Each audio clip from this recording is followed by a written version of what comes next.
Big thank you to this video's sponsors. Check out Mad Fabworx and Fab9's websites for the best Miata parts that you can buy. I haven't posted a real update on the Turbo NC Miata project since April, but I promise this car has not been sitting. In fact, it's finally starting to look almost done.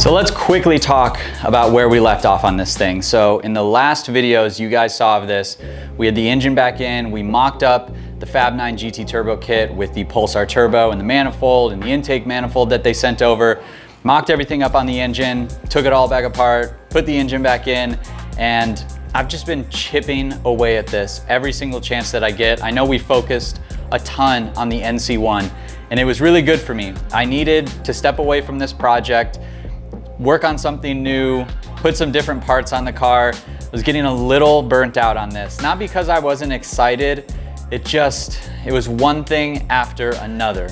I knew installing a turbo on this car wouldn't be something that I could do in a weekend.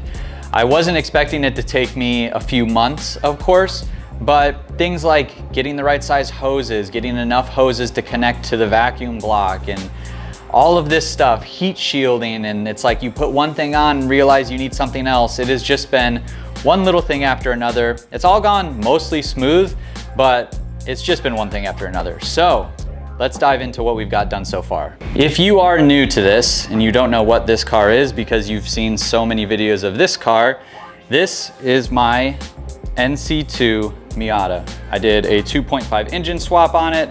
I've done a crazy body kit on it. It has been my favorite car. A year ago, we took it to the Tail of the Dragon. It was awesome, but I got back and I wanted to turbo the car. So I picked up Fab9's GT turbo kit. And we're currently running a Kraken manifold with the Pulsar 2860R turbo. We've got the turbo blanket on. We've got all the lines, coolant lines, oil lines with heat wrap on them, so we're good there. Had to move the brake lines, that was a whole thing. But with the 2.5 and I have different engine mounts and all of that, it's just like one thing after another. You have to do one thing to do one thing, and then you go back and do another thing to remedy the two things you did before. So it's been a process for sure. And huge shout out to Fab9. They also sent me over their Elite manifold that we got installed with all of our vacuum lines running below it, all the ports. This thing is so nice, and it makes it very convenient to add to a vacuum block, to run a boost gauge, to run your wastegate, blow-off valve. It is a really great kit. Shout out to Fab9 for the Elite manifold, and obviously putting this whole kit together. It is very much a drop-in unless you have extensive modifications like I do. You have to do a couple little things differently. You guys saw previously, I installed the Mad Fabworx oil cooler kit with their thermostatic oil filter, which is way back there.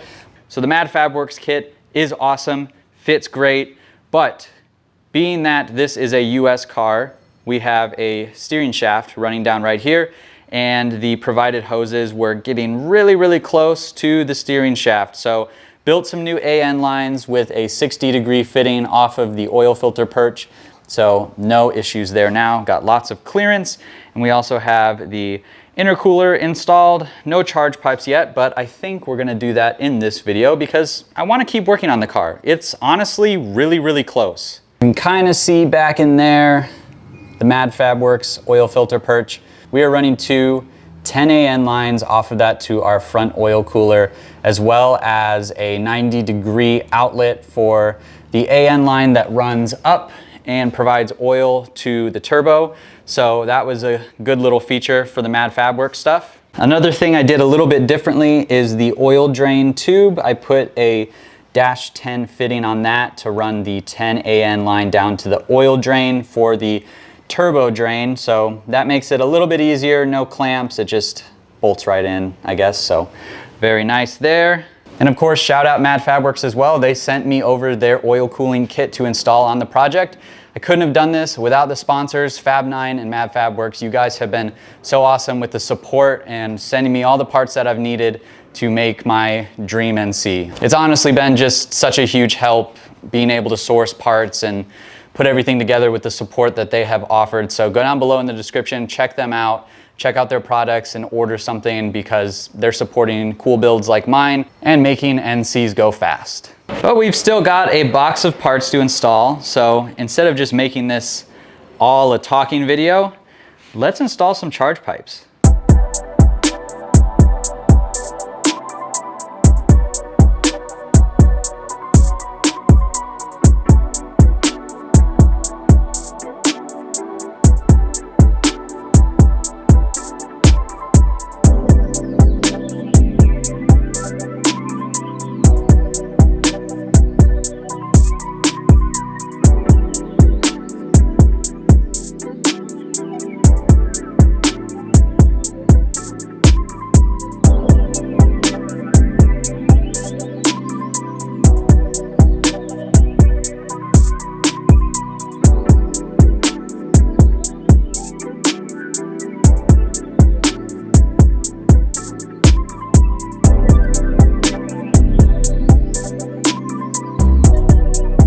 So here's kind of what I'm talking about.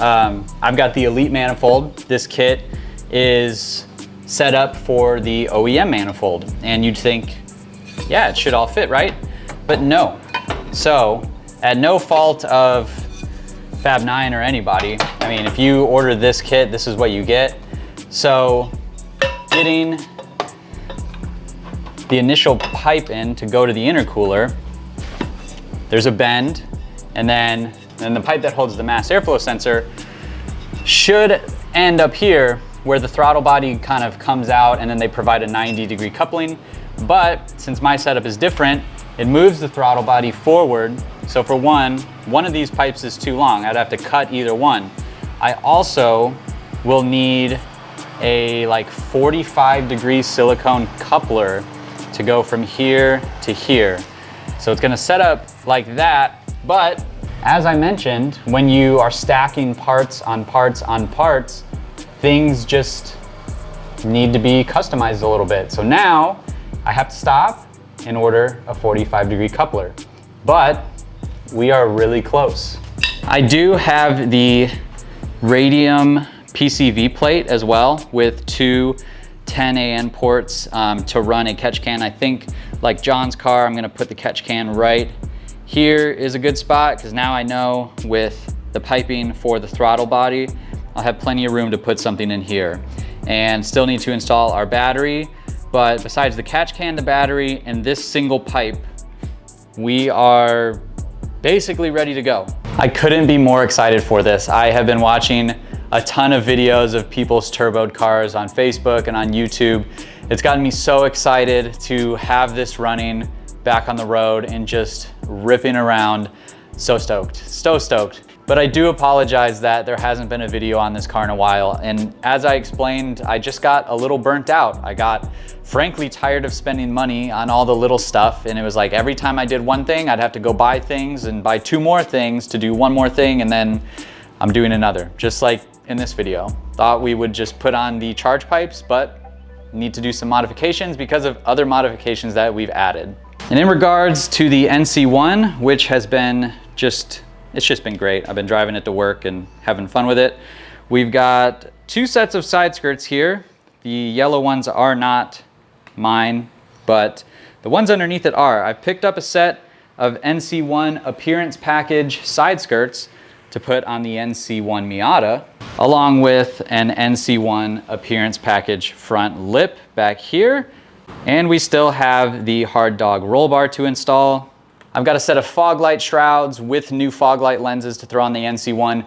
We're gonna do like a whole front end refresh of that car. We're gonna be taking apart the headlights, adding some halo rings in there because it just looks awesome. Trying to modernize it without going too over the top. So I think to match the rear tail lights of that car, adding in those front halos will be key. Auxito has also jumped on board again. They're sending the entire bulb set for the front headlights from turn signals, parking lights, headlight bulbs for the HIDs. So that'll be a really good video, but once I get all the parts for it, we will be working on that. But not much more else I can do today. So we're gonna wrap it up here. I hope you guys are excited. I'm gonna try to drop in some more turbo car updates, hopefully soon. I mean, realistically, once the catch can and everything is put in, we'll be able to get this base tune in, start tuning the car and get this thing back on the road. So I'm really looking forward to that. So if you are new to the channel, go down below, hit subscribe so you don't miss any of that content with the NC2 turbo car or the NC1. I appreciate you guys joining in. Go down below, leave a like, leave a comment, and I'll see you in the next one.